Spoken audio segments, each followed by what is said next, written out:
إن الحمد لله نحمده ونستعينه ونستهديه ونعوذ بالله من شرور أنفسنا ومن سيئات أعمالنا إنه من يهده الله فلا مضل له ومن يضلل فلا هادي له ولن تجد له وليا مرشدا أما بعد فإن أصدق الحديث كتاب الله قال الله سبحانه وتعالى في كتابه العزيز ومن أصدق من الله قيلا وقال أيضا في نفس السورة في سورة النساء ومن أصدق من الله حديثا وإن خير الهدي هدي محمد صلى الله عليه وسلم قال النبي صلى الله عليه وسلم عليكم بسنتي وسنة الخلفاء الراشداء المهديين من بعدي عضوا عليها بالنواجذ وقال أيضا تركتكم على المحجة البيضاء لا يزيغ عنها إلا هالك أيها الأخوة الأحباب طبتم وطاب ممشاكم وتبوأتم من الجنة منازلا واعلموا أن الله سبحانه وتعالى يأمركم بالعدل والإحسان وإيتاء ذي القربى وينهاكم عن الفحشاء والمنكر. In the name of Allah, the all merciful, the ever merciful, and the all praise and the blessing of Allah upon all the prophets and messengers, starting from Prophet Adam to Prophet Muhammad, peace be upon all of them. My brothers and sisters, the last Jummah I discussed with you the arrogance and how it's embedded in humanities and how it's embedded in each and every creature that's responsible for what they are doing. But let me recap everything because not a lot of you were here last Jummah. So we talked about the origin of this word, the word kibr in Arabic. The word kibr in Arabic coming from the root kabara, kaf, bara, which means bigger, or thinking that you are bigger, or something big. And the opposite of this is saghura, which is small. And when the scholars try to explain this and how we can understand it within the Islamic perspective, Al-Imam Al-Ghazali said, kabara or al-kibr, thinking that you are bigger than this person, whether it's when it comes to ethnicity, when it comes to gender, when it comes to age, when it comes to originality, whether color of face or color of your origin, whether you're white or black or brown.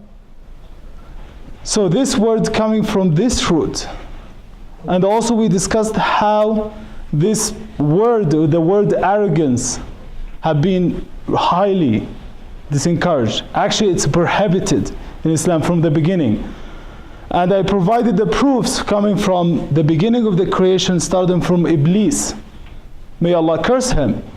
Alayhi la'natullah. Iblis, the main reason that he refused to accept Allah's orders and to be kicked out of the heaven is because he had arrogance. He was arrogant.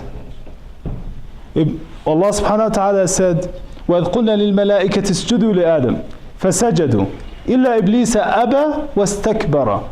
Which means, when we said to the angels to prostrate out of respect for Adam, all of them did except Iblis, refused, and he was arrogant. He became arrogant. And the reason because he thinks that he is bigger in positions before Allah than Adam is. He told him, Iblis said in another verse, which means, how can you create this person who's made out of clay and then made out of fire? So that means I'm bigger than him. And also we discussed the arrogance coming through the history. If you read the Quran, you see Adam with Iblis, and then you see the two sons of Adam. The two sons, when one of them refused and got very jealous and arrogant of his brother because he thinks that he's bigger or he's more important than his brother is. And this is why that led to the first crime, the first killing in the human history. That's another thing. Coming to the Prophet Nuh alayhi salam. وَإِنِّي كُلَّمَا دَعَوْتُهُمْ لِتَغْفِرَ لَهُمْ جَعَلُوا أَصَابِعَهُمْ فِي آذَانِهِمْ وَاسْتَغْشَوْا ثِيَابَهُمْ وَأَصَرُّوا وَاسْتَكْبَرُوا اسْتِكْبَارًا. Prophet Nuh says in the Quran, which means this ayah, whenever I ask them, whenever I preach them to come and you forgive them, they start blocking their ears and covering their faces and turning away and becoming very arrogant. And I'm calling them to forgive them. I'm calling them so you, Allah, can forgive them. Also coming down with the history, coming to the Prophet Ibrahim, the reason that his father refused what Prophet Ibrahim was asking him.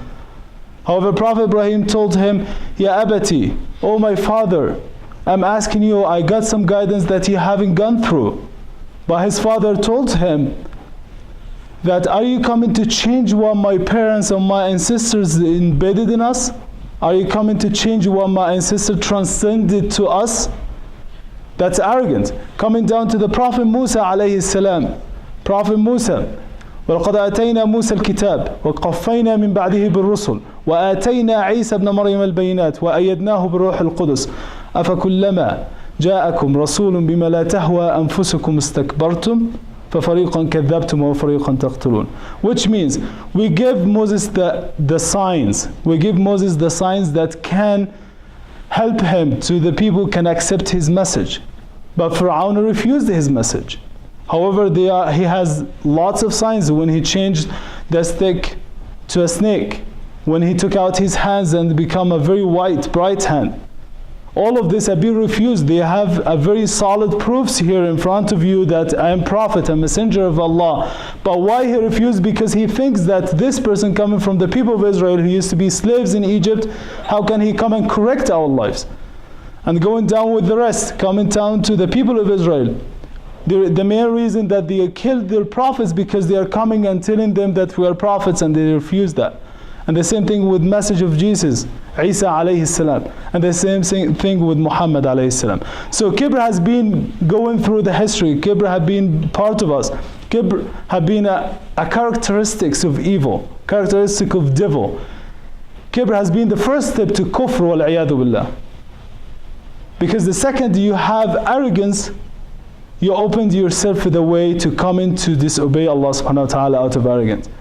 Or not accepting the message of wisdom of anyone because they thinking that this person is bigger or more important or wiser or stronger, or how can this person take the lead? And the Prophet Muhammad ﷺ insisted in this. The Prophet insisted in many hadith about that. Then we discussed the types of kibr.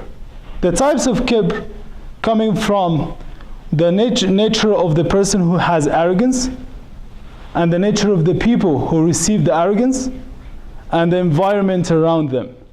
The nature of the person who has arrogance, whether this person is mutakabbir because he thinks he is bigger than the other one, that's the first thing, is ujb.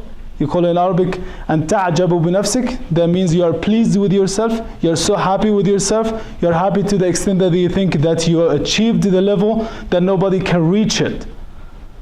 That's the person who has the kibr, who has the arrogance. When coming to the people who have been affected by the arrogance is the hasad, thinking that this person has something that you don't have. This is why you're trying to prove yourself that you are bigger or you are more important than this person. This is why there's a word of wisdom saying, "Ma takabbara insan illa li naqsin fi nafsih," which means there is no person has kibr until he feels there's something he's missing in himself or herself. So coming to this fruit, the kibr, coming from yourself, you think that you're missing something, you want to complement it with kibr and arrogance. That's the types of kibr. What about the type of the people or the affected by kibr? You have arrogance with Allah subhanahu wa ta'ala, and that's the highest when it comes to the evilness. When you have arrogance with Allah, you disobey Allah, and now we have some kind of individualism covering over kibr. How can I worship God? What's the point of worshiping God? What do I do with God? I don't need God in my life. I achieved everything. I have science, I have this, I have that, so I can live my life. I don't need God. That's kibr with Allah subhanahu wa ta'ala. Kibr that you want to come 5 times a day and say Allahu Akbar. Allah is the greater. Allah is the greatest. Allah is greater than me, Allah is greater than my life, Allah is greater than my lifestyle, Allah is greater than my community, Allah is greater than my family, and so on. That's the kibr with Allah subhanahu wa ta'ala. And that's the worst. And then you have the kibr with people. Kibr with community, with society. They're thinking that some people are less, are inferior than you. And this kibr is very dangerous as well when it comes to society. It's very destructive. It separates people apart, and that's the opposite. وَاعْتَصِمُوا بِحَبْلِ اللَّهِ جَمِيعًا وَلَا تَفَرَّقُوا. And then you have the third one, which is the kibr within yourself. The kibr that you think that in the past you used to be a child, you used to be less in knowledge and so on, and the second that you achieved certain knowledge, you think that you achieved the level that I don't want to go back to where I was. So, and then we discussed the kibr with Allah subhanahu wa ta'ala. The kibr with Allah subhanahu wa ta'ala come in that you refuse to worship Allah out of being arrogant against Allah. And the Quran is full of proofs of that. The Sunnah is full of proofs of that.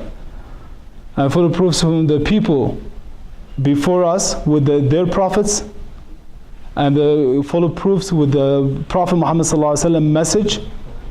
The main reason, if you read the seerah, the biography of the Prophet, you see the main reason because of that, because the patriarchs of Mecca, or the leaders of Mecca, refusing his message, because how can a person come from Bani Hashim, the people of Hashim, to come and take the lead on us?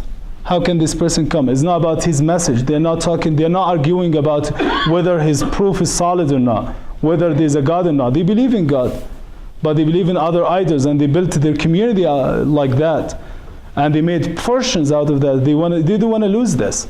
They don't want a person coming from a very humble family to lead. So it's been a lot of proofs about this. Also coming with all the proofs with the messengers of Allah subhanahu wa ta'ala. All the main argument, how can we follow you? And the weakest of our societies are the ones who follow you. How can we follow you? That's the main argument from the people. So we discussed this last Jummah, and then today inshallah we're going to continue and build up in this and go into the kibr with the people.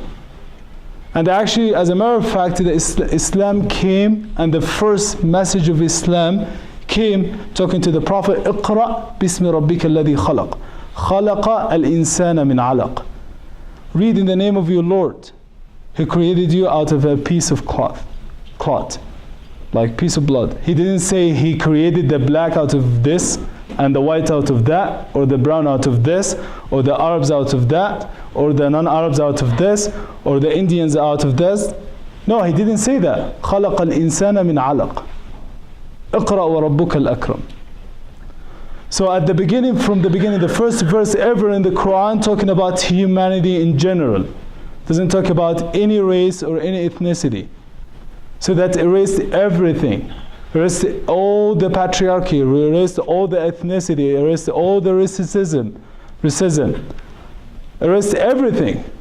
So it doesn't make any sense that as Muslims and as a community that's been blend together, coming from different backgrounds, coming from different countries, coming from different languages, and we speak different languages, then we say, how can this person take the lead? Why this person is not in my party, or is not from my country, or is not from my region, or is not from this or that? Actually, you are exactly opposing the message of Islam. The Prophet Muhammad sallallahu alaihi wasallam, لا فرق بين عربي لا فضل لعربي على أعجمي ولا لأبيض على أسود إلا بالتقوى وكما قال صلى الله عليه وسلم. Which means there is no superiority between Arab and non-Arabs. There is no superiority between black and whites, red and non-red. There is no superiority in Islam in this. Islam erased all of it completely. That's something not acceptable in the religion. And this is why the Prophet ﷺ said in Hadith Abu Hurairah, Tirmidhi, لا يدخل الجنة من كان في قلبه مثقال ذرة من كبر. There's no one is going to enter heaven who has the smallest piece ever of kibr in his heart. Like you can look at the smallest piece ever and look at it with a microscope. If you have this small piece of kibr in your heart, you never entered heaven. It's something not acceptable. Something in Islam came gradually, like khamr, like prohibiting the alcohol. Something can come gradually, but this point is not gradual. At the beginning, up front, this is not acceptable in the religion. That's one of the bases. This is why Quraysh, when they came and argued against the Prophet, they said, how can you bring our slaves and they come and pray next to us? But the Prophet didn't stop in this. There is no difference. There is no superiority. Kibr with people doesn't exist. This is why Allah subhanahu wa ta'ala, when He judges people, He doesn't judge people in their appearances. لا ينظر الله لأجسامكم. Allah doesn't look at your appearances. Allah doesn't look at your bodies. Allah doesn't look at your shape. Allah doesn't look at your color. Allah subhanahu wa ta'ala, the only way that Allah subhanahu wa ta'ala looks at you is your deeds and your intentions before your deeds. You have the good intentions, you did the right thing, that's what Allah subhanahu wa ta'ala looks at you.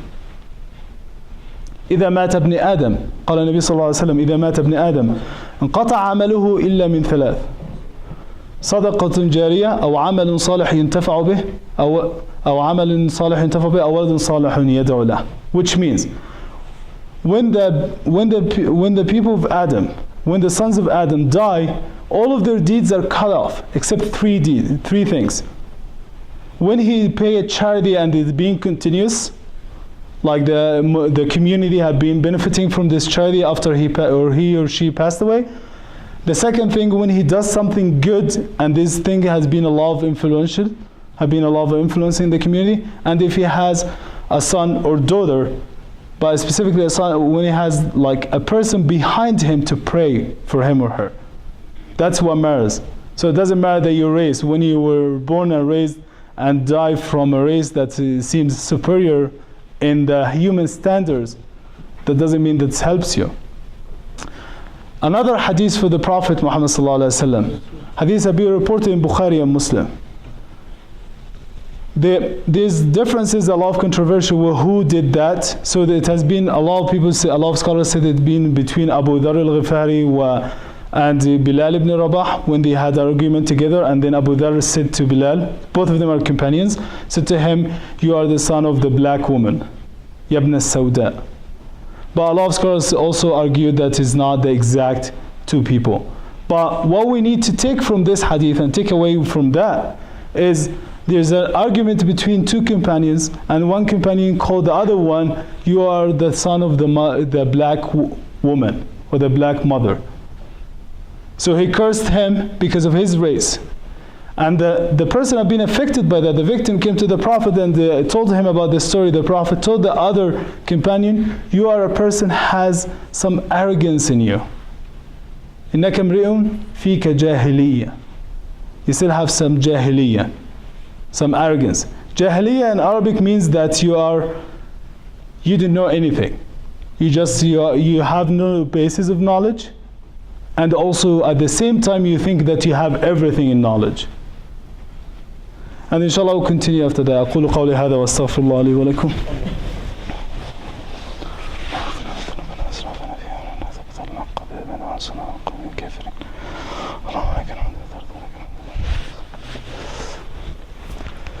إن الحمد لله نحمده ونستعينه ونستهديه ونعوذ بالله من شرور أنفسنا ومن سيئات أعمالنا. إنه من يهديه الله فلا مضل له ومن يضلل فلا هادي له ولن تجد له وليا مرشدا وأشهد أن لا إله إلا الله وحده لا شريك له له الملك وله الحمد وهو على كل شيء قدير. So we talked about the arrogance, and we will continue with the story of these two Sahaba, or two companions. So the Prophet told him, the companion who cursed the other one, إِنَّكَ امْرِئٌ فِيكَ جَاهِلِيَّةٌ. A person has some arrogance, has some jahiliyyah. So the reaction from some riwayat that this person, or Abu Dharr al-Ghifari, put down his forehead in the ground and told the other guy, the victim, that I will never leave until you step your foot on my forehead. Why? Because he wants to kill his arrogance. He will never say that until he inherited something from his ancestors, that the black people or this person, because he has a color different than you, he's inferior. So he wants to kill that. And that's the first step to kill arrogance and kibr in ourselves. Being humble.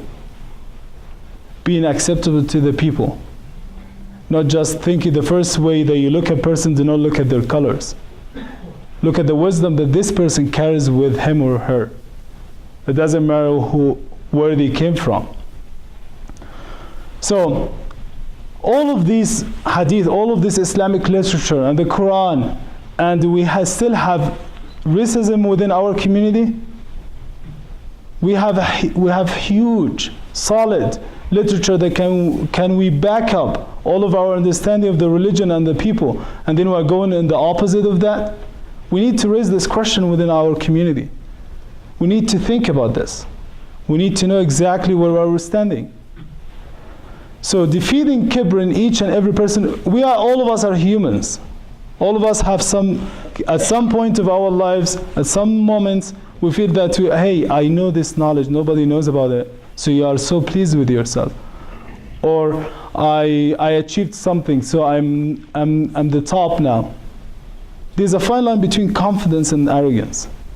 Confidence that you're doing this for the sake of Allah, no matter what you do, whether it's something secular or religious, because everything within our religion it has a religious background, because we have the intention. إِنَّمَا الْأَعْمَالُ بِالنِّيَّةِ. The Prophet said, Hadith Rawahu Abu Hafs Umar ibn Khattab, it's been reported, been agreed by all the scholars of Hadith, إِنَّمَا الْأَعْمَالُ بِالنِّيَّةِ. All of your deeds are upon your intentions. So anything you do in your life is upon your intentions. You're judged for these intentions. So anything we do, we need to do it for the sake of Allah. Not just for the sake that we need to be pleased with ourselves. Or not just for the sake that I am the top now. Or to think that we are the superior ones now. So that's the first thing, being humble. The second thing, no matter what you do, Allah subhanahu wa ta'ala has a lot and tons of other people who do more important things than you do. This is why there's a hadith for the Prophet Muhammad sallallahu alaihi wasallam said about the appearances. Allah doesn't look at our appearances, doesn't look at our faces, doesn't look at our shapes, as the Prophet said. That doesn't matter what you do, that doesn't matter how you look like. So everything you do, if you do for the sake of Allah, it doesn't matter who you are. That's deleting the arrogance in yourself. Also, the third thing that for deleting arrogance is reading the Quran and thinking about it. Allah subhanahu wa ta'ala have been warning us a lot from the Quran through the surahs. Each and every prophet, there's some sense of arrogance of the people who refuse these prophets' messages. All of them. Starting from like Prophet Nuh alayhi salam, Prophet Hud, Prophet Saleh, Prophet Ibrahim, Prophet Musa, Prophet Isa, Prophet Shu'aib. Everyone read it. You will see each and every community, each and every society where the Prophet came to, or to whom the Prophet came, they said something about this point. How can we follow you? You are weak. How can we follow you? The weak people follow you. How can we follow you? So coming back to our urging, coming back to our religion is the way that we spread this. And we do want to show this to the communities outside. As Muslims, we should delete the racism inside us. We don't have a racism. Sayyidina Bilal ibn Rabah was picked to be the first mu'adhin in Islam, not because anything of his appearance or his look, because he's the most qualified one. And that's what matters in Islam. If you are qualified enough, if you are equipped enough with the knowledge to do this certain job, that means go ahead and do it. It doesn't matter who did it. However, there are other Sahabas, by the way, were recommended to do the same job, but the Prophet picked Bilal, may Allah be pleased with him, radiallahu anh, because he is the one who has the most beautiful voice. That's what matters there. So inshallah, we're going to try to kill the arrogance inside us. And before inshallah I leave this member, I want to talk about like certain things. Inshallah, we're going to try to run some activities in the masjid in weekly basis and in monthly basis. Tomorrow inshallah we have an open house in the masjid, so we're expecting people to come from different faith, from different backgrounds, to offer condolence and also learn about Islam.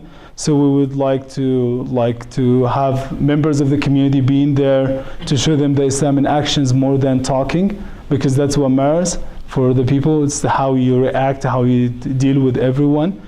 Inshallah, also we're going to have like weekly activities when it comes to schools for people who want to learn Arabic, also for people who want to learn Quran, also like any other things.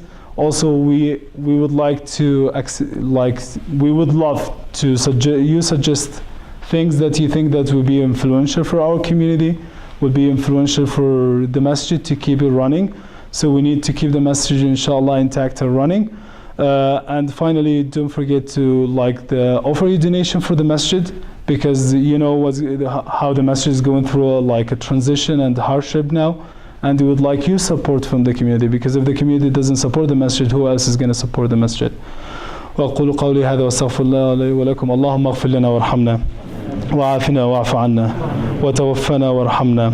اللهم آتنا في الدنيا حسنة وفي الآخرة حسنة وقنا عذاب النار. ربنا لا تزغ قلوبنا بعد إذ هديتنا وهب لنا من لدنك رحمة إنك أنت الوهاب. ربنا لا تزغ قلوبنا بعد إذ هديتنا وهب لنا من لدنك رحمة إنك أنت الوهاب. اللهم اهدنا فيمن هديت وعافنا فيمن عافيت وتولنا فيمن توليت وبارك اللهم لنا فيما أعطيت وقنا واصرف عنا شر ما قضيت. اللهم يا واصل المنقطعين أوصلنا إليك وهب لنا عملا صالحا يقربنا إليك. اللهم إنا دعوناك كما أمرتنا فاستجب يا ربنا كما وعدتنا. وصلى الله وسلم على سيدنا محمد وعلى آله وصحبه وسلم. أقم الصلاة.